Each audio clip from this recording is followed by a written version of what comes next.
Hello, good evening. Welcome to Weekly Walsall with Wednesbury Road. It's just a collection of Walsall fans that are going to be on every week discussing the latest news about Walsall FC.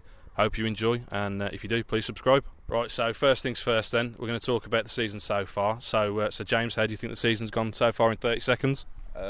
Average. It's a bit worrying it took the full 90 to beat Oldham, which are such a poor side.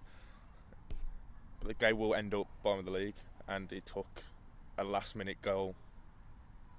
It's a little bit worrying. Liam, same to you. How do you think the season's gone in about 30 seconds? After the first three games, win, draw and a loss, I would take it, especially at Portsmouth. Berry, giving 2 penalties away was a bit poor, but it's something we can work on. Same question to you, Kev. 30 seconds. How do you think the season's gone? I like the fact that we are bastards at the minute. Like Portsmouth fans were crying after Saturday. People like Devlin and Chambers are actually getting stuck in, and we're not the pussyfooting team under Dean Smith. And if we're not going to compete financially and with quality, we might as well get stuck into them and see where it takes us. But so far, so good. And are you Whitney in at the minute, Kev, or?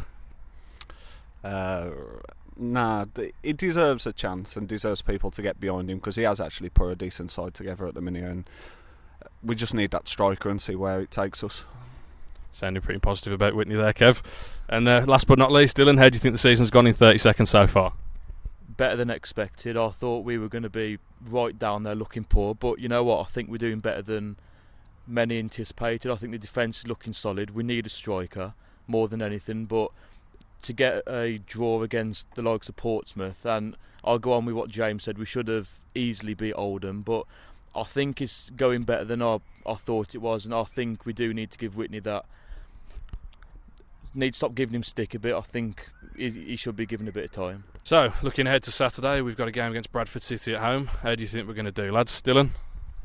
I think it'll be tough, but I think that's what we've said for most games this season. Bradford always bring a really good support to support the team, and I think it'll be tough, but it just goes how it goes, I suppose. It depends how Whitney lines a team up again, whether we go 3-5-2 or we go 4 at the back again.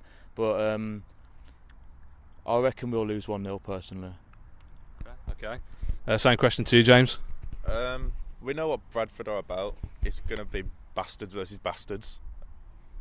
They're going to be a tough team, but from last season they've weakened massively, and they haven't signed anyone that would probably get in their team last season.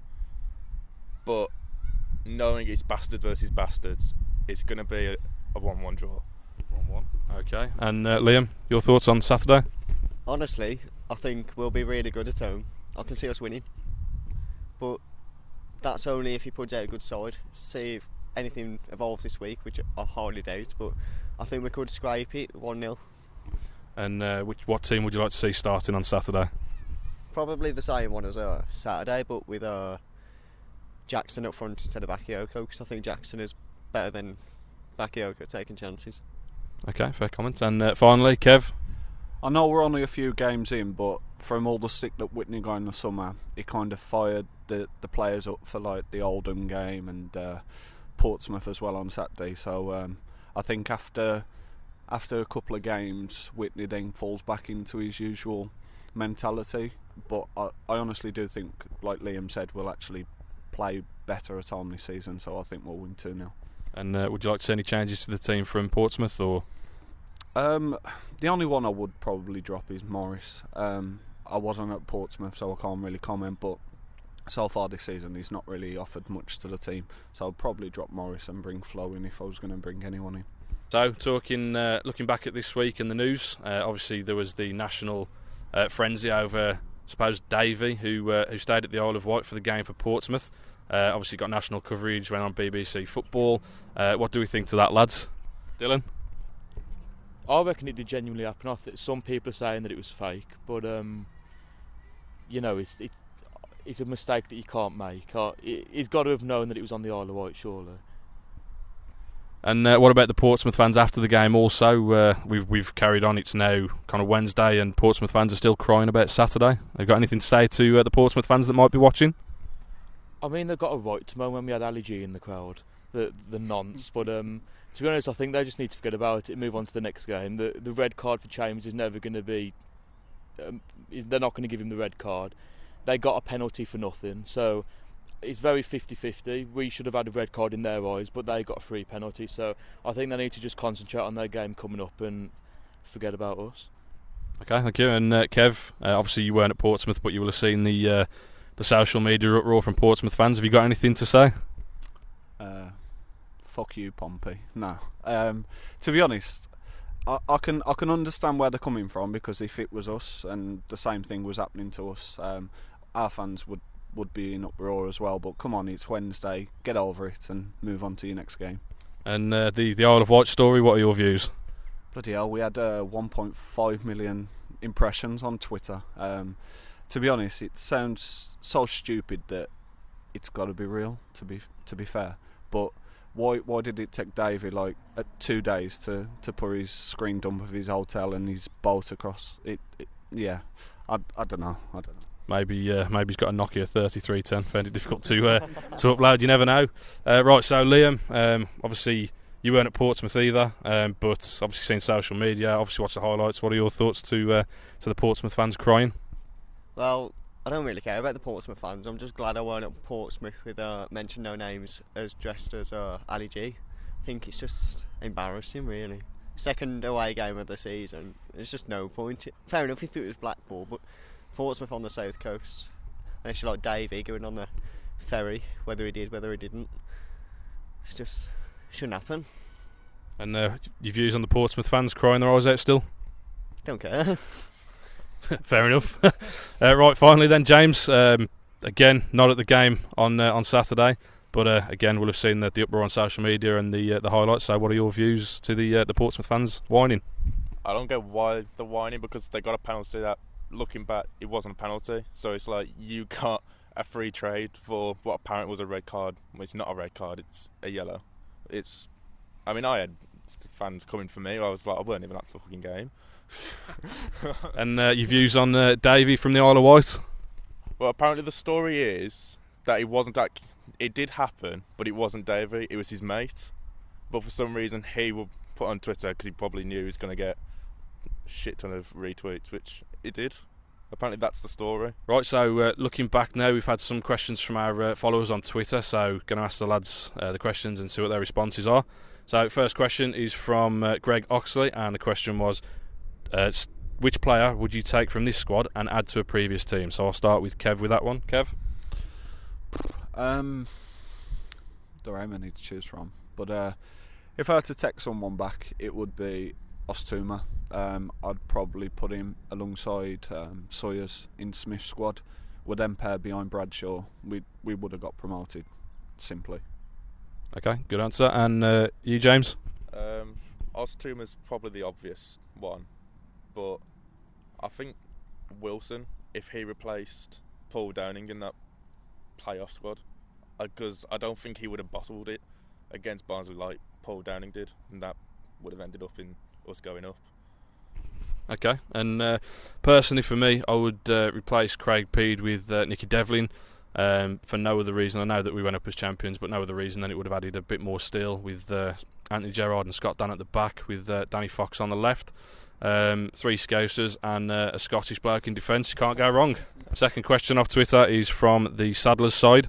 The question is, if Whitney got sacked soon, who do we think could replace him and why? So I'm going to ask this to everybody just because it's a big topic that keeps getting bandied around with the fans. So first off, Dylan. I'd like one part of me sees him getting sacked in December. Another part of me sees the club just love Whitney too much. I mean, he's been with us for a long while, but if he was to leave and we were to replace him, I'd like to say Steve Cottrell, but someone's just said he's still at Birmingham. To be honest, we got quite unlucky. Kenny Jackett was available in the summer.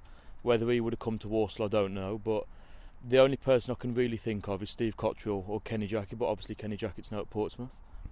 Okay, and Kev, Whitney's sacked tomorrow. Who do you want to replace him? There's only one man for me. Club legend, works so well with the Chelsea youth team, and that's Ada Vivash. Wherever you go, you've just got to see the players that played under him, like Tammy Abraham and you've just got to see those kind of players when they come out and they praise the work that Vivash did. And with our youth team that we've got, and we rely so much on our youth team, then Vivash is the perfect pick for me. Yep, I'm with you on that one, I think, Kev. But Liam, Whitney's sacked. Who's going to replace him? Brian McDermott would be a good shout because he is experienced at Championship level, but has he ever managed a League One level club? But obviously, if he can do it, he did all right in the Championship with Reading, but can't think of anyone else he's actually been with. But I think he would be, for his experience, he would be decent, but it's just a risk. I think anyone's a risk, but it's a risk worth taking, maybe. I think he started out as a physio as well, so that'll be right up our street. Right, great answer. And finally, James, if Whitney's sacked, who do you want to replace him potentially? I wouldn't mind Paul Tisdale. I think he's a good manager. It's just I don't think he's really had the players to probably take Exeter up, and he's got a good fashion sense. Just what you like to look for in a manager. So there we have it, 4 different options if Whitney was sacked. So if you agree with any of those, or if you've got your own suggestions, feel free to talk to us on Twitter and let us know. Next question, moving on. This isn't football related at all, but it comes from Craig Zeck. The question is simply Cherry Coke or Cherry Pepsi. So which one do we prefer, lads? Starting with Dylan, and if you could also tell us why. When it just comes to Coke, but when it comes to cherry flavour, definitely Pepsi. And you got any particular reason why? Tastes nicer. Fair enough. Kev, Cherry Coke, Cherry Pepsi, why? Cherry Coke every day of the week, because I've never seen Cherry Pepsi on the shelf. That's fair enough. Liam, Coke, Pepsi, cherry flavoured. Which one's the best? Cherry Pepsi is only the the only one I've had. But normal would be, I don't know. I think they're both equal normally, but cherry Pepsi. Yeah. Right, and finally, James, Cherry Coke, Cherry Pepsi. Which cherry are you popping first? Cherry Coke. Any particular reason? It tastes better. If you say so. Right, next question, moving back onto football for a second, comes from our friend Daniel Gilbert. His question is, how many points from our next 2 games would be required to make it a good first 5 games for us? So we'll start with James. Considering where we are, next 2 games, how many points to make it a good start to the season? I think just one more win will make it a good start, considering probably what we all expected. We didn't really expect 3-4 points in the first 5 games, so one more win in the next 2 games wouldn't be too bad.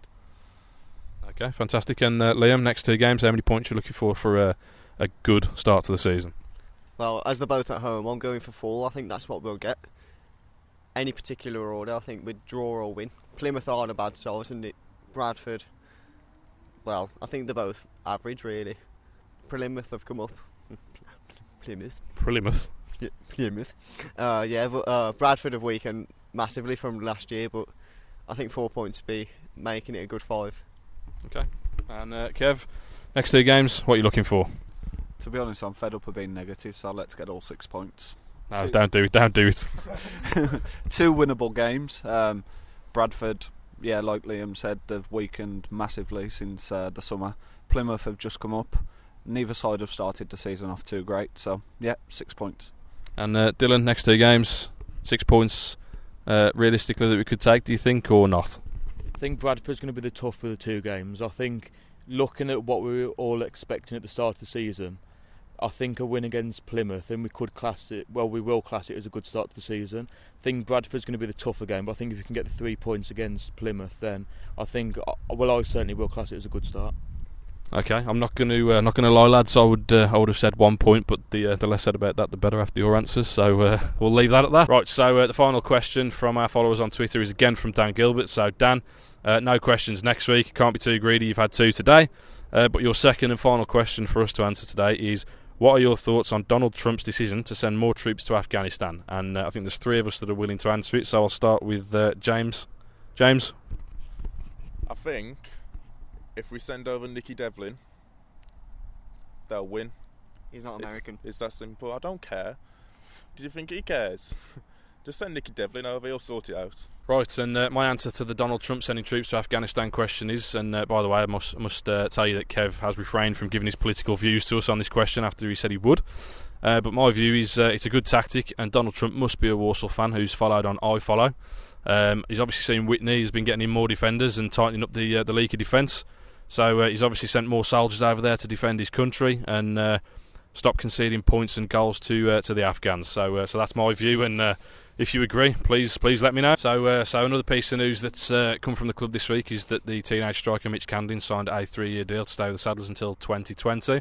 So what do we make of that, guys? Start with you, Kev. Yeah, to be fair, it's a cracking piece of news. Look at the amount of goals he scored in pre-season and the goal that he scored against Shrewsbury in the Behind Closed Doors friendly. If you haven't seen it, check our Facebook page. It's on there. But no, he's give him a couple of years. Send him out on loan this season to a conference side or a League 2 side. But give it a couple of years and he'll be the next big thing. Are you going to get his name printed on the back of your shirt at some point? No. Okay, so good answer there, Kevin. Dylan, what's your thoughts on Mitch Candlin signing a 3-year contract? It's promising. I've been quite impressed with him in pre-season. He played very well, and it shows promise from the club that we've handed him a 3-year deal. I agree with Kev. He needs to go out on loan. He's nowhere near ready to get into the starting 11 just yet. He's miles behind Bakayoko. I mean, look how he's doing in the starting 11. But I think if he goes out and he impresses on a loan spell, then he will be ready. Yeah. Okay, and James, Mitch Candlin 3-year deal. Your views? It's long overdue. I mean, he had a really good pre-season, probably the best pre-season out of anyone. But you can see he's not quite ready to play, so you would have to probably loan him out. I think he's probably good enough to play in the conference, but he's just not quite there to probably be in and around the squad. Okay, and finally, Liam, he's probably older than you, but Mitch Candlin, is he going to be your new poster boy in your bedroom, or? No, I think I'll leave that for someone else. Ali G.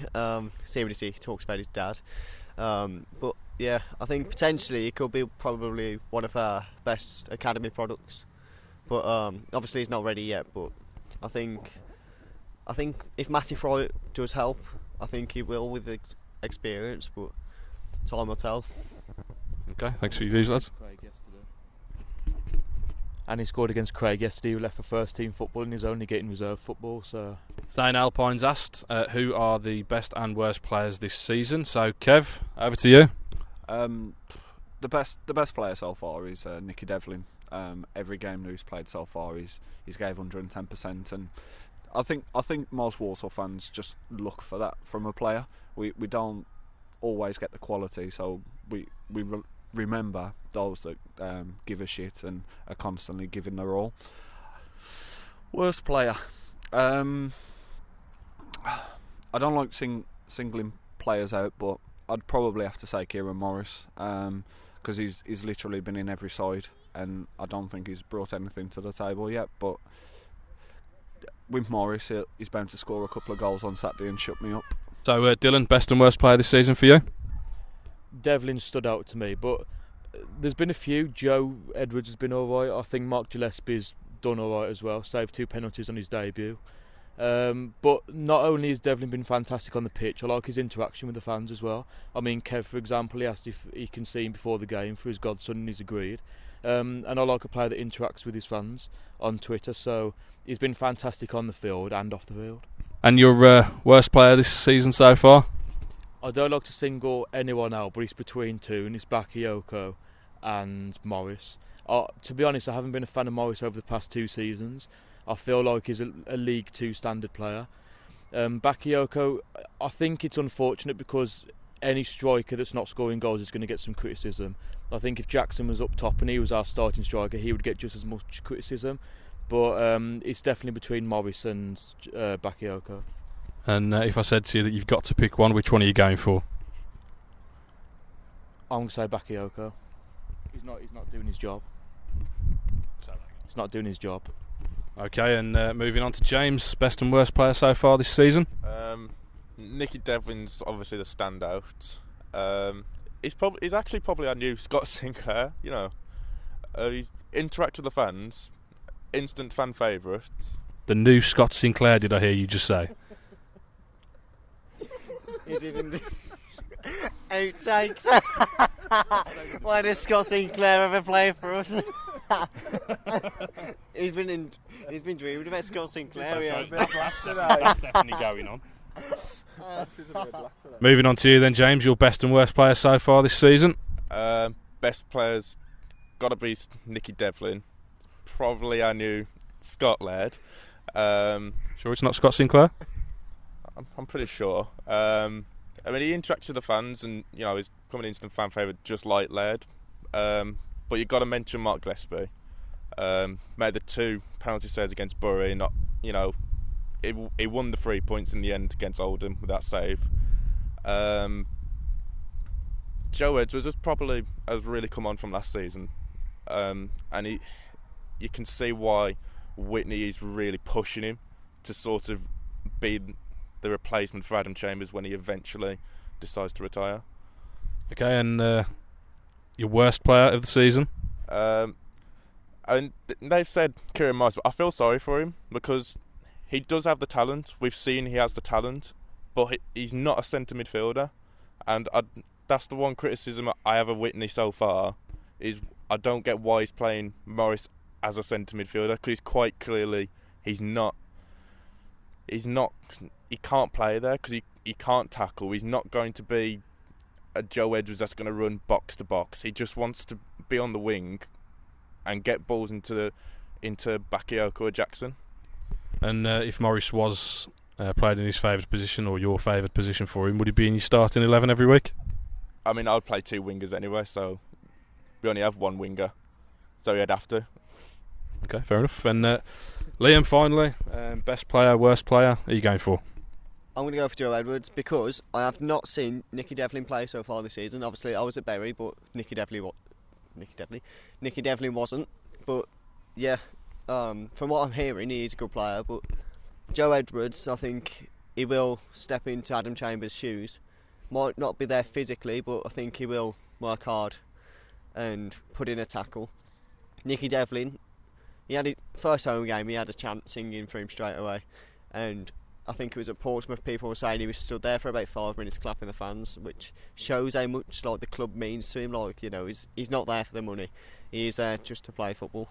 And worst player, probably Bakayoko. He just needs to take his chances. But Morris, I don't know, people saying Morris was our best player against Sheffield United in the Cup. I think that's the right game, I'm not too sure, but either way, when Flo's fit, I think he will come in for Morris. So can't slay Morris too much, but Bakayoko just really needs to step up. So finally, moving on to our last part of the show for today, predictions for the season from all of us. Let's see how wrong we all are. I'll start. I think on the Wednesbury Road website at the start of the season, I had us down for relegation. So I think I put 23rd possibly. After seeing the first few games, I would probably change that, and I'm going to say we're going to finish 14th. So I'm going 14th. Kev, what are you looking at, and why? To be honest, at the start of the season, I did say that we'd finish 21st because I just couldn't bring myself to put Walsall in the relegation zone. Having seen Oldham, seen Gillingham start of the season, Blackpool as well, there are at least 3 teams worse than us, and I think how we've started, I'd probably go quite close to you and say 16th. Okay, 14th and 16th so far. Dylan, where are we going to finish and why? I thought relegation zone or just outside when the season first come along, but I've been impressed. Our defence is more solid. I think if we can get the right striker in, I'm going to say around 14th to 15th, but at the end of the day there's a hell of a lot more games to come, so it can change within the click of a fingers. So can I get an actual position from you then for the end of the season? 14th. 14th, so we're going 14th, 15th, 16th. Liam, where are we going to finish? Well, I did put us down for relegation, but I think teams that have started the season badly, like Northampton, I think they have shocked me, but just in Edinburgh, I think all the Gillingham lads can follow up on that one, but I think there definitely is 3 or 4 teams worse than us, so I'm going to go for 15th. Okay, so we're all in the bottom half so far. James, are we going to end up in the playoffs? No. I'll put us in the relegation zone in the preview, but there's quite a few teams that are worse than us, and we've probably just got enough to sort of be in and around and probably get a run going. But I think if we get hit by injuries, we're going to have a problem because there's just not enough depth in there. I'll go 17th. Right, so there we have it, lads. We're all finishing in the bottom half. What another great season, but at least we're not joining League 2 yet. One final question, quick question. Whitney in, Whitney out? Out. Still out. Out. Out. I'm going to be controversial and say after Portsmouth, I'm sliding towards in. If I think don't kill me. I do think that if we play like we did against Portsmouth in the next couple of games, then he should at least be given till Christmas and see where we are. But yeah, there we have it. I'm outvoted 4-1, so I better move pretty quickly away from these guys. One bonus question for you all, which was asked by Chris Saunders, was how do I make my tea? And I'm guessing he's asking me that on the back of me asking Nicky Devlin how he makes his coffee. But just so you all know, I make tea by putting the tea bag in the cup, boiling the kettle, putting the water over the tea bag. Once it's brewed, leave it for about 2 minutes, add the milk, stir in the milk, and then depending on the day of the week and what I've been eating that day, I might have a couple of sugars. So there you go, Chris. Hope that makes you sleep easier at night, and I'll see you soon. Well, it's been an absolutely fantastic evening with the lads. We're all packing up now and we're just about to go home.